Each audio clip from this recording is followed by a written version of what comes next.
Le choix du club vous est présenté.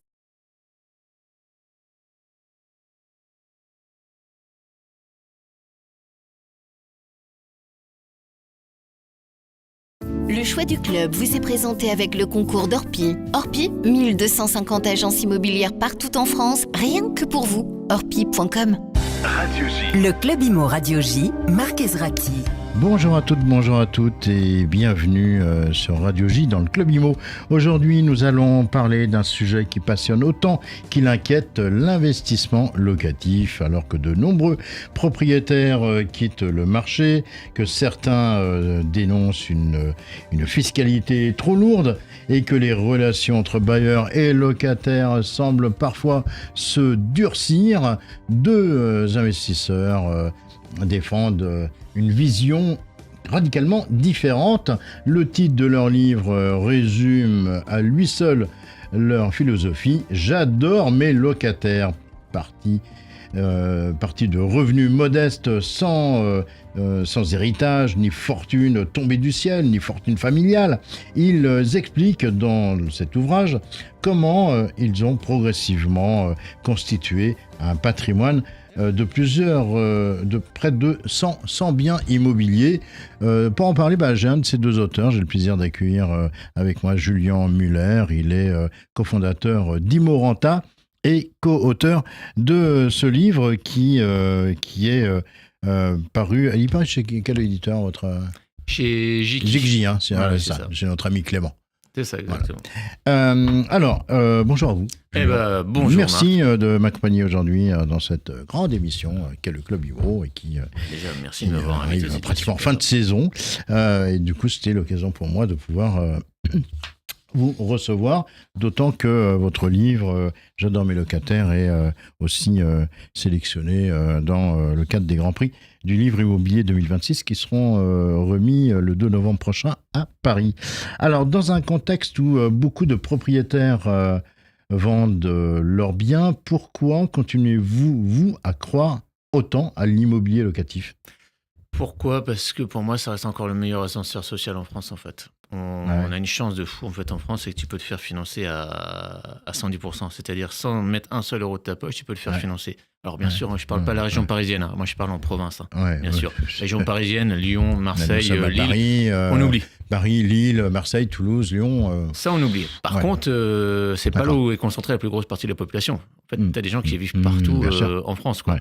Et nous, en fait, on se concentre sur les provinces et les personnes qu'on accompagne, en fait, c'est en province et on peut acheter des choses à 2000, 2005 du mètre en étant tout à fait rentable. Alors, Julien, vous racontez dans votre bouquin que vous êtes parti de quasiment rien, avec très peu de 500 moyens. Euros sur le 500 compte. Euros sur le compte. 500 euros sur le compte.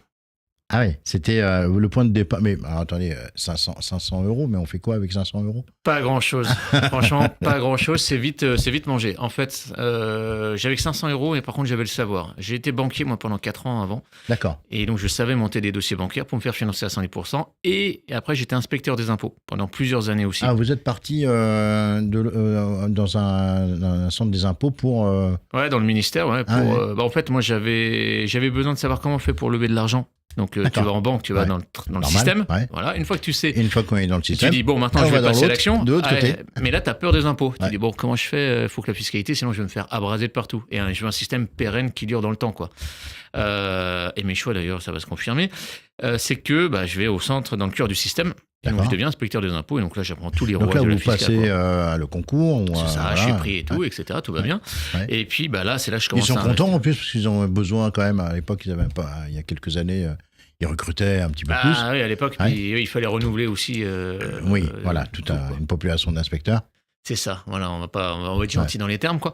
Et puis, moi, c'est au bout de 4 ans d'inspecteur des impôts, très clairement, je me fais larguer, c'est la merde dans ma vie et tout. Là, je tombe plus bactère et j'en avais vraiment marre, j'avais envie de gagner ma vie et je voulais plus travailler. Et donc, vous étiez où à ce moment-là ? J'étais à Nancy, précisément. D'accord, ok. Et j'avais envie de gagner ma vie et de réussir, en fait. Hein. Et je me dis, allez, maintenant, j'ai 31 ans, à 35 ans, je prends ma retraite, quoi qu'il arrive. Ah oui. C'est décidé. Ouais, et en 4 ans, j'achète 40 lots en 4 ans, quoi. Et je suis indépendant financièrement, je vais poser ma démission à mon patron. Mon chef, il me regarde, mais tu vas travailler où ? Je dis, non, j'ai plus besoin de travailler.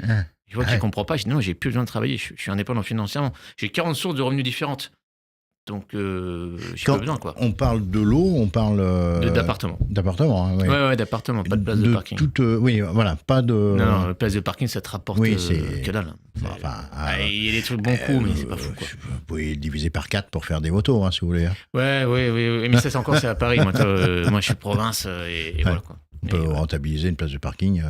On peut la rentabiliser, bien évidemment. Mais là, et sur la province, donc du coup, c'est du lot. De quoi on parle? Quel genre d'investissement? Ça peut être du studio, du F2, du F3, du F4, de l'immeuble. Oui.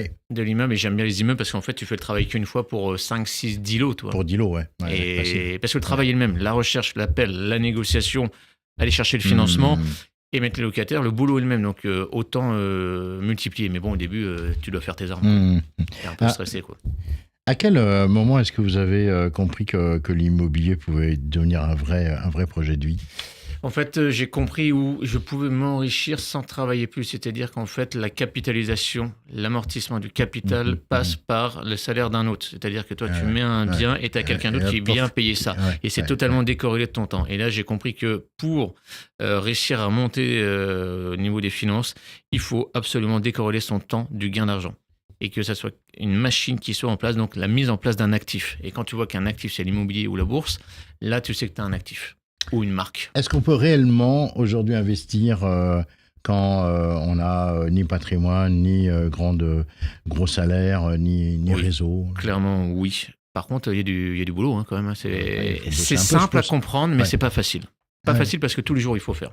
Moi, le vendredi soir, j'arrêtais à 21h30 mes sorties. De toute façon, je sortais avec un billet de 20 €. Comme ça, je ne pouvais pas dépenser plus. Je n'avais pas de carte bleue. Au moins, tu as tout buté 20 €. En gros, ils mangeaient. Et bien après, tu rentres et le lendemain, tu vas bosser. Donc, c'est-à-dire que moi, je passais mes journées, mes week-ends sur la route pour aller visiter à droite et à gauche. Je faisais énormément d'offres et tout. Tout le monde me disait « Ah, tu profites pas de la vie ?» On en repart dans quelques années. Puis moi, maintenant, ma vie, c'est que je peux sortir le lundi soir, le mardi soir avec ma famille. Je vois mes enfants. Je profite de la vie, quoi. Pourquoi tant de Français pensent encore que l'investissement immobilier est réservé aux plus riches? C'est quoi le message qui n'est pas passé? Qu'est-ce qu'on leur a programmé quoi dans la tête? Est-ce que déjà, tu as appris à l'école? Est-ce que tu as vu un programme en école te dire que tu pouvais investir dans l'immobilier? Déjà, rien que juste ça. Alors c'est un débat qui arrive régulièrement depuis quelques mois, c'est l'absence d'éducation financière dans nos écoles. C'est encore un tabou selon vous en France? Pour moi, c'est clairement un tabou. Et en fait, réussir, c'est pas bien. Réussir, c'est pas bien. Et donc, gagner de l'argent, c'est encore mal. Et pourquoi les gens ils ont peur de l'immobilier? Parce qu'en fait, on matraque et tu as vraiment les marronniers chaque année dans les médias. C'est ça qui est un petit peu pénible. Et c'est pour ça que c'est cool de là qu'on peut dire que non, tu peux gagner de l'argent dans l'immobilier. Alors certes, il y a des embrouilles, ça peut être compliqué. Mais si tu fais bien les choses, tu peux faire quelque chose vraiment banco et que ça fonctionne très très bien. Par contre, il ne faut pas se jeter sur l'épinel. Tous les programmes neufs, en général, c'est pas bon. Ça, faut pas. Oui, et surtout, c'est qu'on a l'image aussi des séries et tout ça, qu'il faut mettre du gros capital, du gros apport pour acheter des gros biens. Mais des studios à 40 000 € en province, ça crache. Et tu peux avoir de 10-12% de rentabilité. À Paris, comme ça peut la majorité pensante, on va dire, dans les médias, du 4 à 5%, c'est le bout du monde. Sauf que la réalité, c'est pas ça. Enfin, la réalité à Paris, oui, mais en fait, l'Hexagone, il est grand. Il y a pas mal de villes moyennes. Ça marche. Mais même en campagne, moi, j'ai acheté des maisons à 15 000 balles. Échéance, je me souviens, 81 €, loyer 590. Je connais. Tu fais 500 € pour un petit truc. T'en fais 10. Bon. Je vous donne des adresses si vous voulez, hein. Il y a encore de la place. Hein. Ouais. Tiens, d'ailleurs, vous possédez aujourd'hui 100 biens. 105, on a acheté 105 biens, on a arbitré. On a arbitré. Ah oui, à ce point. Ouais, il faut arbitrer, il faut jouer. En fait, pour repasser des gros gaps, il faut faire tourner, quoi. Quel a été le premier achat qui a véritablement changé votre trajectoire? Mon deuxième studio. En fait, mon premier studio, je l'ai acheté, c'était une connerie. En fait, j'avais 10 €. C'est la bêtise du débutant, ça. Oui, c'est ça. Je mettais 10 € par mois pour tout financer avec les charges et tout. Et je dis, ça va pas. Et le deuxième, je prends 200 € par mois. Je dis, cling, ok, là, c'est bon. Je fais que maintenant que comme ça, quoi. Il était où C'était à Nancy, rue Gustave Simon. Ça, c'est le deuxième ou le premier? C'est le deuxième. Le deuxième, d'accord. Le premier était rue Jeanne d'Arc à Nancy. Toujours à Nancy, au début, tu achètes proche de toi, mais après, quand tu comprends que tu peux aller loin et chercher la renta, tu y vas, quoi. Et tout ça, on l'explique d'ailleurs dans notre livre. C'est ça, justement. Alors, je vous expliquais que la liberté financière, elle est accessible davantage à des personnes, à davantage de personnes qu'on le pense. Oui. Pourquoi? Si tu as une source de revenus, je m'en fous que tu sois en CDI, en CDD, que ça soit gérant de SARL et tout ça. Bien sûr, il faut 2 à 3 bilans. Mais tant que tu montres que tu as une source de revenus, tu es finançable. Parce que c'est ce qui te permet de lever de l'argent auprès d'une banque. Et donc, si tu as une capacité de lever de l'argent, tu as une capacité à acheter de l'immobilier. D'accord. Le mouvement Fire séduit de plus en plus en France. Oui, les gens ont plus envie de bosser, en fait. C'est ça, Oui, moi, j'en fais partie, c'est ce que j'ai fait. Clairement, bon, après, j'ai créé un organisme de formation, j'ai créé plein de boîtes, même des logiciels et tout ça, IMO. C'est quoi le mouvement Fire pour expliquer? Le mouvement Fire, en fait, c'est des personnes qui veulent se virer eux-mêmes, c'est-à-dire vont se créer des actifs le plus rapidement possible pour être à la retraite le plus rapidement possible et donc être indépendant financièrement. On voit de plus en plus apparaître chez les trentenaires. Oui, c'est ça, trentenaire, mais en fait, il n'y a pas d'âge pour le faire. Le plus jeune que j'ai réalisé à faire, c'est 23 ans. Ah oui? Ouais, que j'ai accompagné, 23 ans. Le salariat, est-ce qu'il fait encore rêver les nouvelles générations selon vous? Non. Mais après, moi je suis biaisé, c'est qu'après j'évolue dans un autre cercle, je suis biaisé. Mais non. Alors, en fait, quand je vois le salariat aussi, ça peut être un beau tremplin pour faire ça. Et moi je trouve que le salariat c'est quand même cool. Moi j'en viens de là et c'est très bien. T'apprends, t'as besoin de faire tes armes. Et puis une fois que tu sais vraiment bosser, créer quelque chose qui tient à cœur. Est-ce que, Julien, l'immobilier reste aujourd'hui un formidable ascenseur social? Pour moi, vous en avez parlé au début. Oui, pour moi, c'est le meilleur. Parce qu'en fait, la bourse, si tu n'as pas d'argent. Expliquez-nous ça, parce que c'est. Ouais, alors en fait, il y a 3 piliers d'enrichissement dans le monde entier. C'est 1, la bourse, mais si tu n'as pas d'argent, ça ne sert à rien. Voilà. 2, l'entrepreneuriat, mais l'entrepreneuriat, tu peux passer 120 heures à la semaine, tu n'es pas sûr que ça marche. Tu n'es pas sûr que ça marche. Ouais. Alors que l'immobilier, tu as un modèle qui est prédictible. C'est-à-dire que tu sais déjà ton échéance, tu sais déjà ton loyer à l'avance sur 20 ans. Je ne connais pas d'autre business qui est capable d'être prédictible à ce point-là et à l'euro près. Et donc, si tu sais que tu vas faire telle opération, acheter tel bien, tu sais où tu vas. Julien, on marque une petite pause, on revient dans quelques secondes. Le choix du club vous est présenté avec le concours de Bougardier.fr. Bougardier.fr présente le PLP, le Prêt Libre Patrimoine. Grâce à la valeur de votre patrimoine immobilier, le PLP vous permet de libérer une trésorerie de confort à partir de 100 000 €. Bougardier.fr. Radio J. Le Club Imo Radio J, Marc Ezrati. De retour dans le Club Imo sur Radio J, on est toujours avec notre invité du jour, Julien Muller. Il est cofondateur d'Imorenta, il est également co-auteur du livre J'adore mes locataires, paru chez Jigji. Julien, j'avais envie d'aller un petit peu dans le concret maintenant, dans cette deuxième partie de l'émission. Comment est-ce qu'on reconnaît un bien réellement rentable ? Par les loyers qu'il est capable de dégager. C'est le prix du mètre carré qui va nous dire, par exemple, on a dans la zone, c'est 3 000 € du mètre. Tu vois que tu peux l'acheter à 1 600, 1 700. On va dire, c'est pas possible, ça n'existe pas. Si, ça existe. Tout ce qui est les biens en succession et où il y a du boulot, des travaux à faire. Quand il y a une moyenne, il y a forcément un plafond bas. Il y a un plafond bas. Un plancher, voilà. Et donc, c'est ça qu'il faut aller faire. C'est aller réparer des problèmes. Si tu règles des problèmes, tu gagnes de l'argent, dans n'importe où d'ailleurs. Et les biens succession, c'est super. De toute façon, tu vois, moi quand je vois la tapisserie, tu sais, avec les fleurs roses, orange, là kaki. C'est bon, on y va. Voilà, là tu dis parfait, c'est génial. Tout le monde dit non, j'y vais pas. Mais en fait, ça c'est que de la déco. Et là, tu peux négocier parce que sur les successions, malheureusement, les gens ils ont que 6 mois pour payer les droits. Donc il faut aller très vite. Donc là, tu peux négocier très bas et taper. Et puis tu vois avec tes travaux, tu dis tiens, là je suis rentable. En fait, vraiment, en 10 minutes, je sais si une affaire est rentable ou pas, mais c'est l'expérience, quoi. Et vous ne regardez pas autre chose? Tu regardes la démographie aussi de la ville, savoir si ça tombe ou pas. Et puis, tu testes aussi le marché, savoir si... mais l'état du bâti, tout ça, c'est quelque chose qu'on ne regarde pas?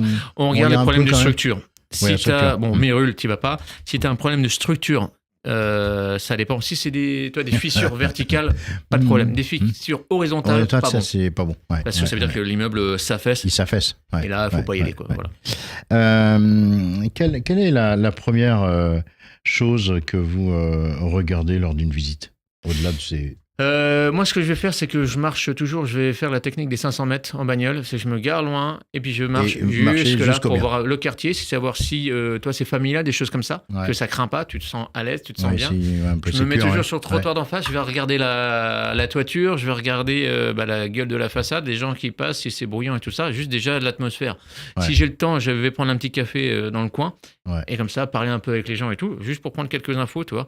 Ça te permet d'avoir des fois des infos qui permettent, et moi qui m'en m'ont déjà permis c'est intéressant de négocier. cette façon de faire, cette méthode, parce qu'elle est assez peu courante malgré tout. C'est vrai qu'on reçoit beaucoup de gens qui vont se limiter tout de suite au bien, mais pas réellement à l'environnement ou à la proximité même. Ouais, c'est ça. Nous, on l'explique tout ça dans le livre, même aller faire les enquêtes en fait un petit peu là-dessus. Et pour les chiffres purs, nous, on conseille, parce que moi j'ai créé un logiciel ImoScan qui te permet justement, on vous l'explique dans le bouquin, pour faire tous les calculs, toute la data. T'as la data qui est validée, va sentir sur place comment c'est.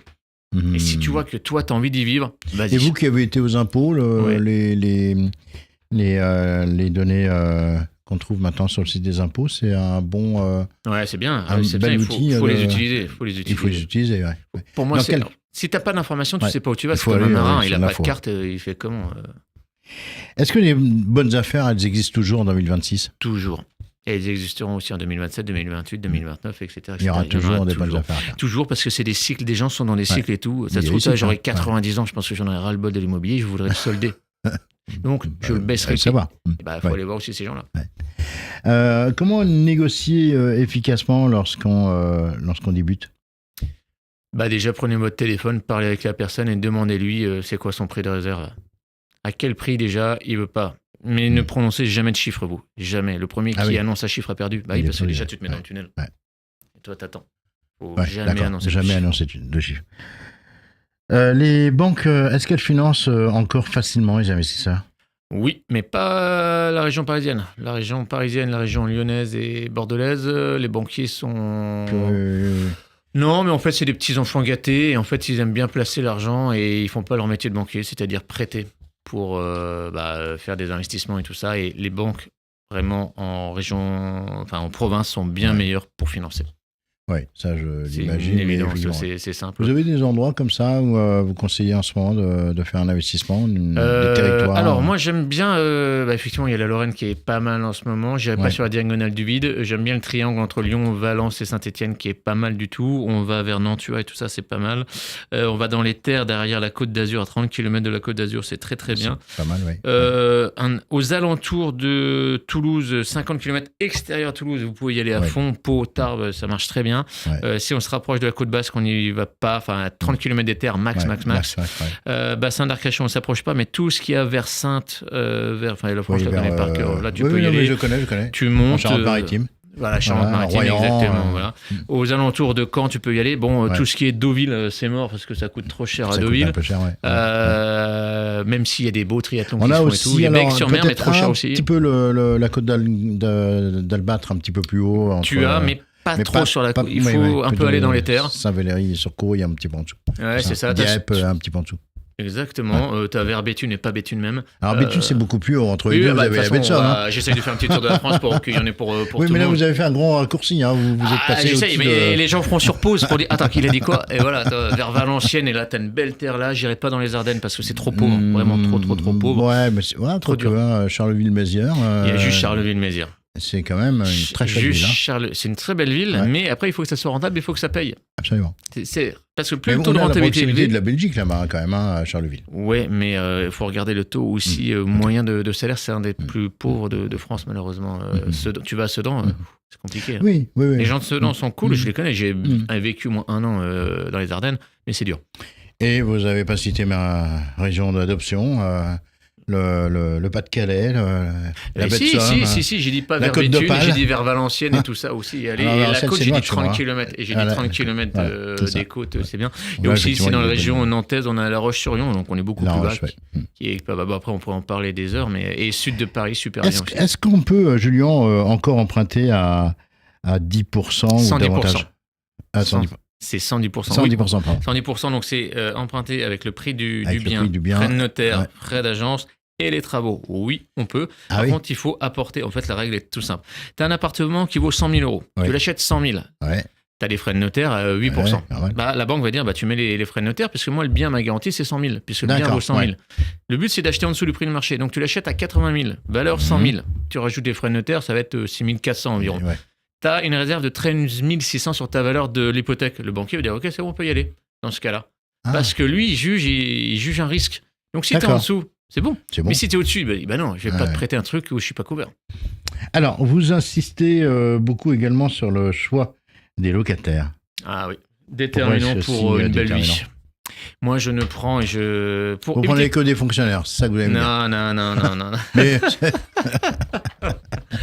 et à la rigueur, j'irai pas. Franchement, je ne prendrai même pas de fonctionnaire, moi, personnellement.